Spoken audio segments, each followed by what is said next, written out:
कृष्ण वर्ण के हैं, काले हैं, तो क्या किया, अपने शरीर पर मृग कस्तूरी लगा ली है महाराज, और अपना नाम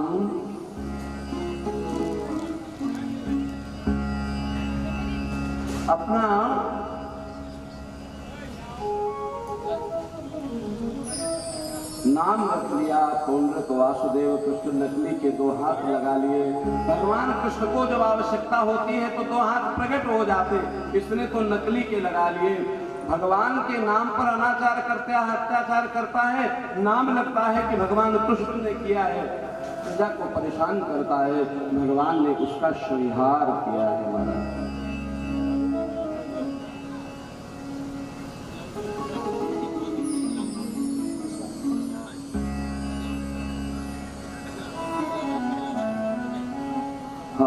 राजन जी पार्षद जी हम लोगों के मध्य में हैं, बलदाऊ जी उनका सम्मान करेंगे।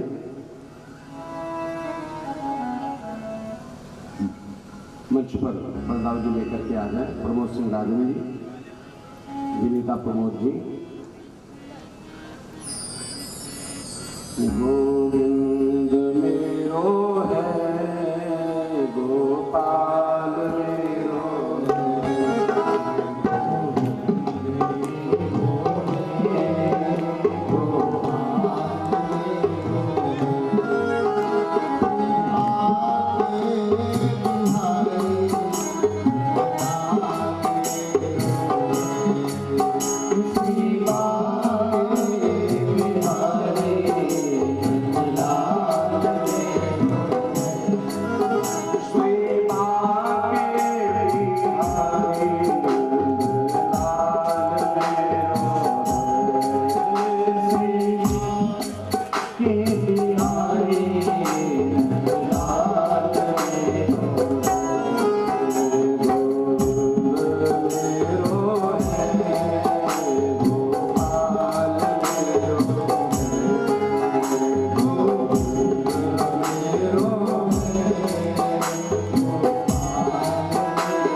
इंद्रप्रस्थ से कि युधिष्ठिर जी राजसूय यज्ञ कर रहे हैं।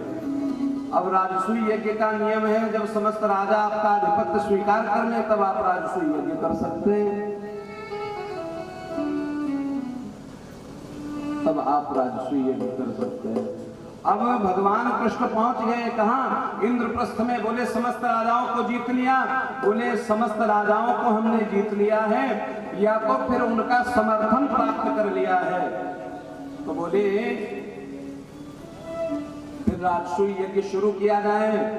तो हाथ जोड़ करके युधिष्ठिर महाराज कहते हैं, प्रभु एक बात निवेदन करना है। बोले क्या? बोले एक राजा रह गया है। बोले कौन? बोले महाराज जिससे आप हार गए ना, उससे हम लड़ने की हिम्मत नहीं जुटा पाए। कौन? राजा जरासंध। जरासंध का नाम सुना तो भगवान को लगा ये बड़ा मायावी है। मायावी क्या है?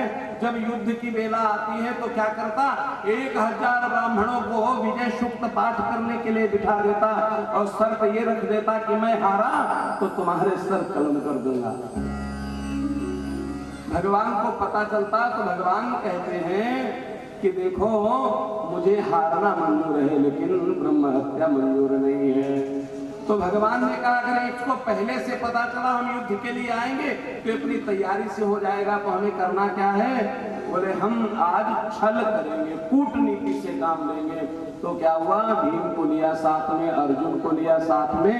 भगवान श्री कृष्ण ने तीनों लोगों ने ब्राह्मण का स्वरूप बनाया और ब्राह्मण का स्वरूप बना करके कहाँ पहुंचे? जरासंध के द्वार पर आवाज लगाई,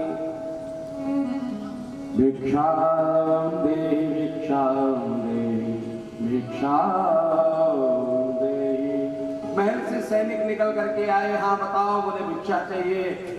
बोले क्या चाहिए? जो बताओ ला करके दे दे। बोले ला करके नहीं, महाराज को बुलाओ।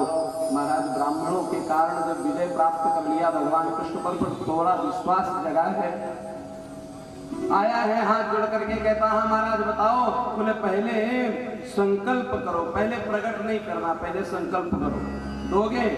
अब मन में विचार आया क्या मांग लेंगे, 2-4 गांव मांग लेंगे, 10 गांव मांग लेंगे, 2-4 हाथी घोड़े मांग लेंगे। संकल्प कर दिया महाराज। जैसे ही संकल्प किया है, भगवान ने कहा मांगो। बोले मांगो।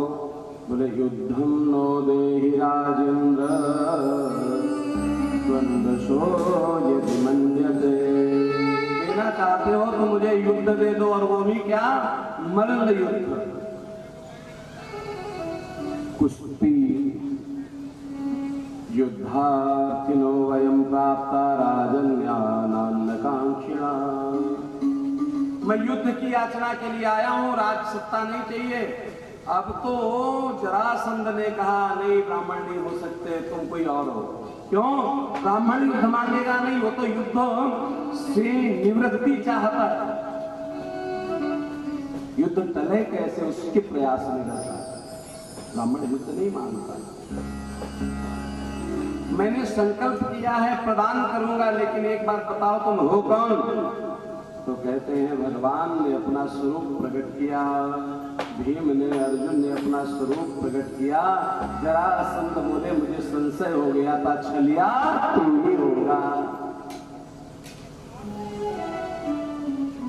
मन में भय भी व्याप्त हो गया, अर्जुन से मैं जीत नहीं सकता, कृष्ण से जीतने का प्रश्न नहीं उठता। ये भीम जो है ना, ये थोड़ा सा जो बल बहुत इसके होता है ना, तो थोड़ा विवेक का इस्तेमाल कम करता है, हर काम ताकत से ही कर लेता है। हर जगह ताकत काम नहीं आती, कभी कभी बुद्धि का भी प्रयोग करना चाहिए। जरासंध ने सोचा युक्ति के द्वारा भीम को ही हराया जा सकता है, लेकिन ये कैसे स्वीकार करे कि हम कमजोर हैं, इसलिए अर्जुन से नहीं लड़ना चाहते, कृष्ण से नहीं लड़ना चाहते हैं। तो बात बनाता है, कहता है अयम तो वैशा तुल्यो नासी सत्तो न मे क्षमा। कृष्ण तुमको मैं हरा चुका हूं, और जिसको मैं एक बार हरा देता उससे बार बार नहीं, उससे बार बार युद्ध नहीं लड़ता। आदरणीय सुखदेव जी महाराज कहते हैं अर्जुन के लिए क्या कह रहा है, अर्जुनो न भवेत योद्धा भीमस्तुल्यो बलो मम। अर्जुन योद्धा नहीं है, क्यों? बोले ब्रह्मला बन चुका है, वो विराट राजा के यहाँ स्त्री का स्वरूप धारण कर चुका। जो स्त्री का स्वरूप धारण कर चुका, मेरे जैसा योद्धा उससे लड़ेगा नहीं। अब तो भीम जी ने सोचा अच्छा कृष्ण भी बलशाली नहीं है, अर्जुन भी, इसका मतलब मेरे अंदर इतनी ताकत है, इतनी क्षमता है, हम अपने को पहचान ही नहीं पाए। थोड़ा अभिमान का अंकुर आया। भगवान ने कहा भी बताता हूं। जरासंध से युद्ध शुरू हो गया महाराज। जरासंध भीम जी को उठाता, आकाश मार्ग में घुमाता, धड़ाम से पृथ्वी पर पटक देता। 1 घंटे हो गए, 2 घंटे हो गए, भीम को लगा प्राणांत हो जाएगा। भगवान की तरफ देखा, प्रभु, भगवान ने कहा परेशान मत हो, विजय तुम्हारी होगी। भीम कहते हैं कि काम का नहीं रहेगा तो विजय प्राप्त करके भी क्या फायदा।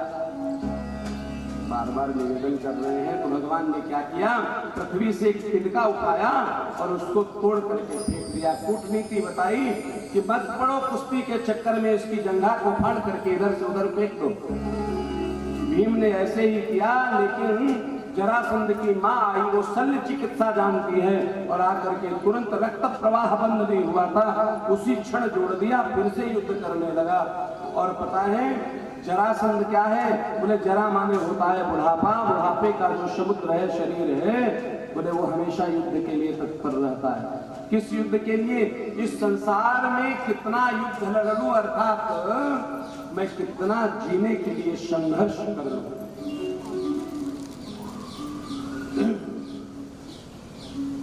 अब की बार पुनः युद्ध हुआ, फिर से भीम ने भगवान से निवेदन किया।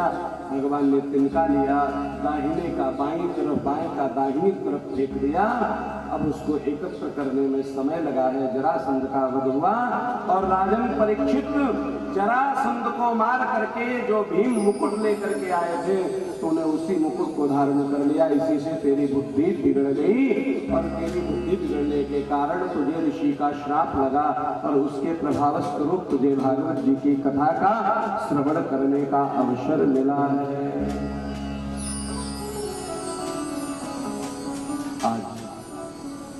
अश्वमेध यज्ञ हो रहा है। अश्वमेध यज्ञ में समस्त लोग बैठे हुए हैं महाराज, सब सेवा कर रहे हैं।